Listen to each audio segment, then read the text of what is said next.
Hi everyone, good afternoon. দুপুর 12টা বেজে গেছে আর এখন এখানে প্রচণ্ড রোদ আর আমি রোদে বসে আছি সেজে গুজে। তার কারণ একটা জায়গায় যাব তো, ওই জন্য সেজে গুজে নিয়েছি। তো তার আগে একটু রোদে বসে থাকি, গাটা সেঁকে নিই ভালো করে। তো দেখো, এই যে এটা আমার ছাদ বাগান, এখন সেরকম ফুল নেই, গাঁদা ফুলই আছে। আর এই যে ডালিয়াগুলো ফুটবে কদিন পরে। আর বৃষ্টি পেয়েছে আজকে, গাছগুলো সেই আনন্দ, সেই আজকে সকালবেলা তোমাদেরকে আমি একটা লাইভ করেছিলাম 8টার দিকে ইউটিউব থেকেই। একদম পুরোটা অন্ধকার হয়ে গেছিল, মনে হচ্ছিল না যে সকাল হয়ে গেছে। আমি তো 5টা 6টায় উঠে পড়ি, তো উঠে কাজকর্ম করে বাড়ির ভিতরেই কাজ করি, বোঝা যায় না বাইরে কেমন ওয়েদার আছে। তো সকালবেলা আজকে পুরোটা অন্ধকার হয়ে গিয়েছিল আর প্রচুর বৃষ্টি হয়েছে, প্রচুর। এই যে দেখো, আমার ছাদে এখনো জল জমে আছে। তো বৃষ্টিতে আম গাছের নাকি খুব ক্ষতি, আর যারা সর্ষা ফেলেছে তাদেরও নাকি খুব ক্ষতি। আমি জানি না, যেহেতু আমরা ছোট থেকে এইসব দেখিনি। আমার বর বলছিল ও দেখেছে, কারণ ওদের জমি জমা আছে, জমি জমা চাষ করতো, ও দেখতো, জানতো। আর আমি অত বুঝি না, তাই হোক ওর মুখ থেকে শুনেই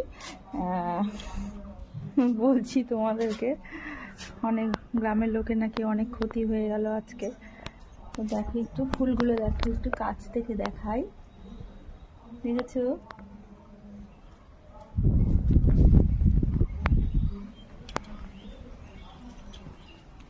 এই গতবার শীতে আমি ছাদে এসে অনেক ব্লগ করেছিলাম, প্রতিদিন রোদে আসতাম, ব্লগ করতাম, কিন্তু এবারে সেরকম ভিডিও করা হয়নি।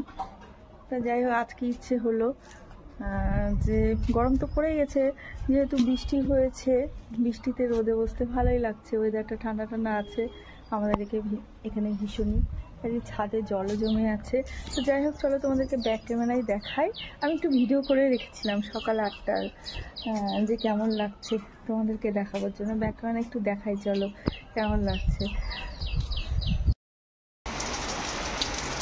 এখন বাজে সকাল 8টা আর এখনকার অবস্থা দেখো।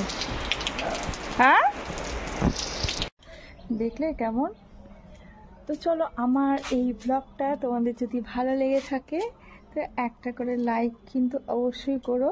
আর আমার এই ভিডিওটা তোমরা যারা দেখছো নতুন আমার চ্যানেলে, সাবস্ক্রাইব কিন্তু অবশ্যই করো। ভালো লেগে থাকলে অবশ্যই একটা করে লাইক, শেয়ার, সাবস্ক্রাইব অবশ্যই করো। তো চলো, টাটা, বাই বাই, ভালো থেকো তোমরা সকলে। আর হ্যাঁ, সকলেই খুব সুস্থ থেকো, খুব শরীর ভালো রাখো, সুস্থ থাকো। সবার শরীর যেনই ভালো থাকে, সবার সুস্থতা কামনা করি। চলো, টাটা, বাই বাই।